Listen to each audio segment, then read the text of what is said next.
It's another work of art and fine craftsmanship from Yamaha. Today we're going to be reviewing the new FG9M. Stick around.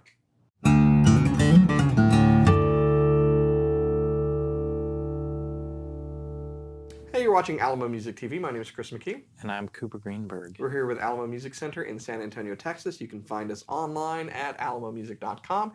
If you're new, make sure you subscribe, turn on notifications, like our videos. If you want to support us, check out the Spring Store link below in the description. And our podcast, the Fretboard Confessional, where we talk about all sorts of cool stuff like our continued and growing love for Yamaha guitars. And the FG9M that is now greeting us with its presence is not taking that away at all. This is a...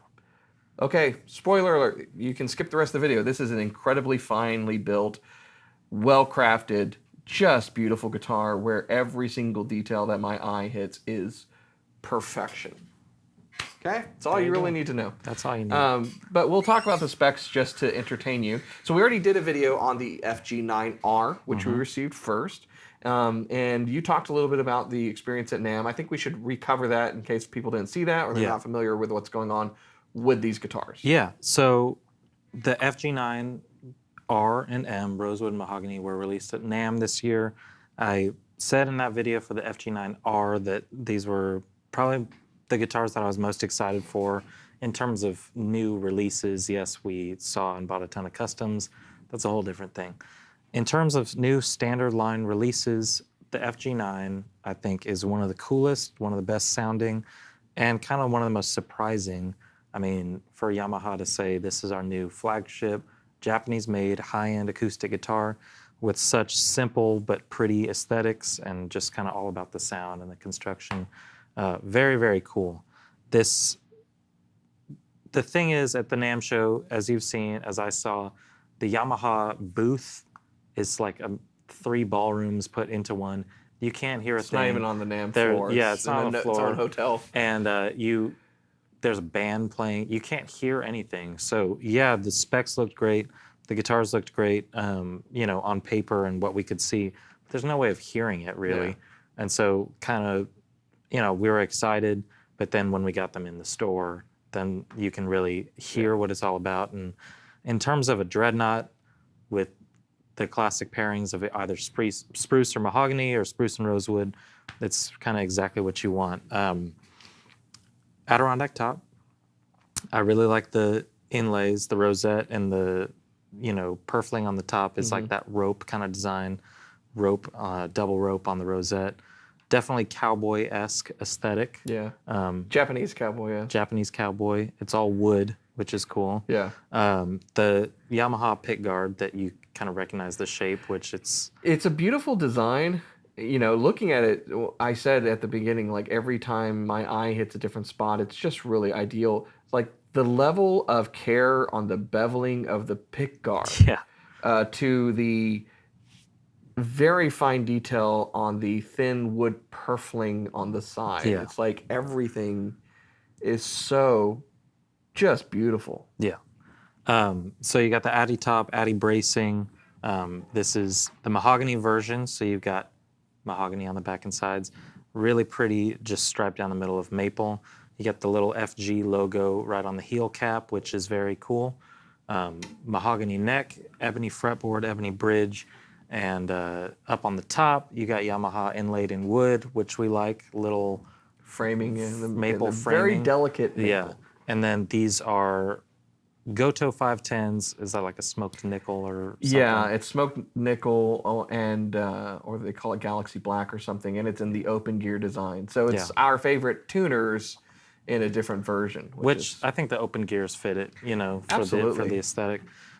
Just really beautiful sounding guitar. I loved the way that the rosewood sounded, but you know, whenever we're looking for new guitars, we talk to each other about it, and I've always been wanting a dreadnought, and I kept saying spruce and rosewood, and then recently Chris was like, dude, you're a mahogany guy, you should be looking at mahogany dreadnought. And so that's the kind of advice I give people. You know, I will say really quick, in my time here as both a customer and an employee, I have come in and spoken to Chris, I've talked to Maurice, I've talked to several different people, Patrick, and about here's kind of what I'm feeling is my next thing. and they have no problem telling me that's not the right thing for you. You should be looking at this. That's how I got my first telly, and now I play that telly all the time. So it's worth it to have somebody that will be like, yeah, that's cool, but that does not sound like you. Have you considered? That's not what you're looking for. So obviously, that kind of turned my sights towards a mahogany and spruce dreadnought. And when you got made in Japan, Adirondack, and solid mahogany, it's like, yeah, that's perfect. And they have some unique stuff that's going on with the bracing too. Yeah. Do you want to talk about You that? go for that because you are the technical man. So, I mean, it's a scalloped X bracing, which on the surface, that doesn't sound like anything special, but it's got its own unique treatments to it and their own pattern that they're doing with it that really brings out a unique sound, and voicing to the guitar. So we've talked about bracing as like, this is the sound engine of your guitar. The biggest differences between builders outside of the quality of their build usually comes down to bracing. You can do a lot of things to make a guitar play really well, and you can try to systematize that, make it consistent, and builders like Taylor are really good at that.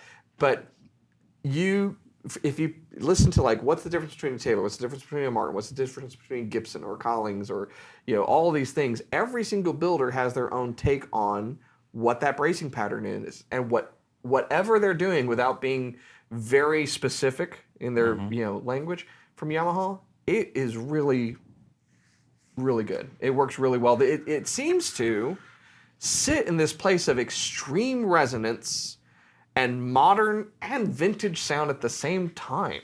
I also think you've talked quite a bit about how an Addy top is great, but the bracing needs to be right for it to be able to sing. Yeah, too often we get Addy guitars that are like, so first of all, to play like a pre-war Martin with an Addy top versus like something brand new with an Addy top is not the same thing. Yeah. And too often I've taken guitars that are brand new out of cases with Addy tops, and initially they're tight, and it just kind of needs some time to open up and play in and age and so forth. And some guitars that we've recently been playing, and these are no exception, are taking and treating this Addy in a way where they are open and very resonant, and so you're getting all of this benefit of that high-end volume without the downside of it being really, really tight. It's kind of the best of both worlds, because you want it to be really responsive to a light touch, but you also want that volume, and you usually don't get both. Yeah, so it's well built. It's just the sound that you want. We didn't really talk about the inlays on the fingerboard. So you can see, if you can see, it goes from your top of the fretboard kind of side dot to your on the fretboard fret marker, and this very modern, interesting, very Japanese kind of aesthetic. I'm a bit of a romantic, but let's talk about how beautifully Japanese this is, because it's something that the Japanese do very, very well, and it's finding the beauty in the function. Yeah. To create the form. So in a guitar, you need inlay on the side of the neck or on the front of the neck for one purpose, right? It's to show you where you are. It is your roadmap. And they've taken that idea and gone in the most simplistic way. Yeah. That inlay is going to wrap around to serve both functions, as what would be a side dot typically, and to be the fretboard inlay as well, as a guidance of where you are on the fretboard. Yeah. And it's really beautiful. I really, really like that that take on it. The other thing we should talk about just in this whole line, before we listen to you play it, is that I think these exist because of the FG5s. Yeah. Which was the red labels. It was Yamaha's really first attempt at doing something that was harkening back to their history and using some modern building techniques and creating a higher-end guitar. And I said at the time, and I stand by it, those guitars, if they said something else on the headstock or built in the U.S., would cost twice as much as they do. Yeah. They were incredible guitars. They still are extremely incredible guitars that are a huge value. But that recognition that Yamaha suddenly had in building guitars allowed them to build these, which are at the same time both very traditional acoustic flat top guitars and very modern in Yamaha's own kind of aesthetic way. Yeah. So I love it, and we should just stop talking and listen to you play it. So let's check it out.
So there you have it, the Yamaha FG9M, complementing the FG9R in the lineup.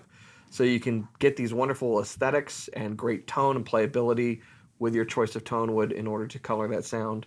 And they're fantastic guitars. They're awesome. I will say, just like I did in the FG9R video, that this one sold immediately when it came into the store. So what you're looking at now already Not to belongs either to of us, somebody. by the way. Yeah, that's true. But you know, Yamaha made it clear at the show these are going to be super limited to start. They're still rolling them out to a lot of people. We got one R and one M. I think we have maybe 4 more scheduled out through the rest of the year. Like we're going to have very little, but I do think it's worth the wait. I think something like this is for the person that is looking into a D18, D28, HD28, even up to, 41s, 42s, authentics. It all comes down to what aesthetic you want, but these are on par with all of your favorite classic, old school, legendary guitars. This enters in that pool as a very interesting and compelling contender in the awesome dreadnought category. So if you are in the market for something like that, it's worth trying this one out if you can get your hands on one. Or hopefully we'll reach a certain point where we always have these in stock because we believe in these guitars. It was very much like that with the FG5s initially. It still is. Yeah, it's so gotten hard a to get little them. bit better, but yeah, they're still fairly scarce. And you know what? So be it. If a guitar is going to be well manufactured, it should be that way. It's like you kind of pick your poison. You can have a cookie cutter thing that's rolled off the assembly line as fast as possible, and you will deal with the fallout from that. Yeah. In a lot of cases, it's very, very hard. You want to sign up a good company. It's very hard to increase productivity and maintain quality. Yeah. And it's a hallmark of a good company that can do it. And so, if Yamaha says to maintain this quality, this is how many you get per year, then so be it. Yeah. I would have loved to have seen the FG6, 7, and 8. Well, so I was going to ask you, what, they've done the FG5, they've done the FG9. Given what they can clearly demonstrate they can do with guitars, what would you like to see from Yamaha? So I would really like to see FS9s. I think those would be great, but I also feel like giving us the dreadnought first, like just the sound and the power and the body that you get out of this guitar, I know they'll be awesome. I'm assuming that they're probably going to do that at some point because we have FS5s. But I'd like to see an FS in this line. I would also like to see something kind of in between, with the FS5s and FG5s. We've only got mahogany. I'd like to see what a rosewood might sound like and look like there. Yeah.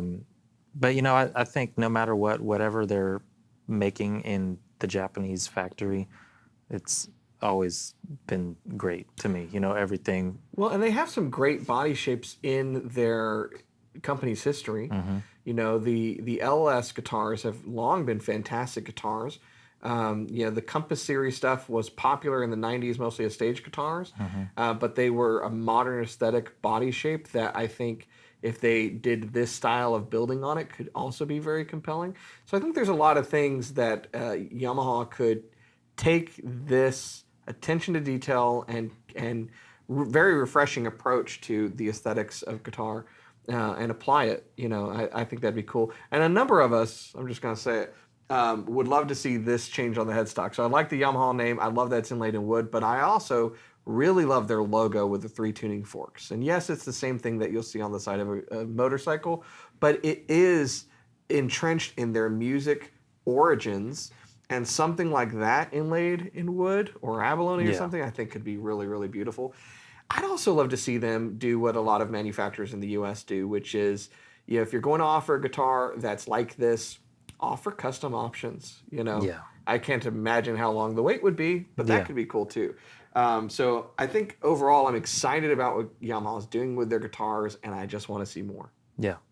Maybe an APX9 trans acoustic. maybe not. Side note, this comes with a really nice hard shell case. And let's talk about price really quick before we're done with this. The FG9M and FG9R, like I said, in that range of the high-end professional grade heirloom guitars, This one is $39.99 right now. The Rosewood is $4,099. So, $100 difference. These are not cheap guitars, but I think they justify the price, especially when you look at what else is about $4,000 right now. Mm-hmm. There's a lot of different things, and a lot of those are not as meticulously built and don't have the restraint to just make this what it is. It does not need all kinds of pearl and crazy inlays and a pickup and all that stuff. This is an acoustic guitar for the sound and for the aesthetic of being clean and beautiful. So it's worth it. And both of us want one, so that should tell you something. Yeah, there you go. If you want more information about this guitar that, like Cooper said, isn't currently available, but you can pre-order or contact us to do so, you want to go to our website, which is alamomusic.com. So there you go. You'll have all the information there. You can reach out and chat with someone or give us a call if you'd like to get in line to make sure that you get one of these guitars that's been allocated to us in your hot little hands. So if you're new to our channel, you know what to do. Subscribe, turn on notifications, and like our videos and keep coming back for more. The best guitar content on YouTube is right here. We'll see you next time.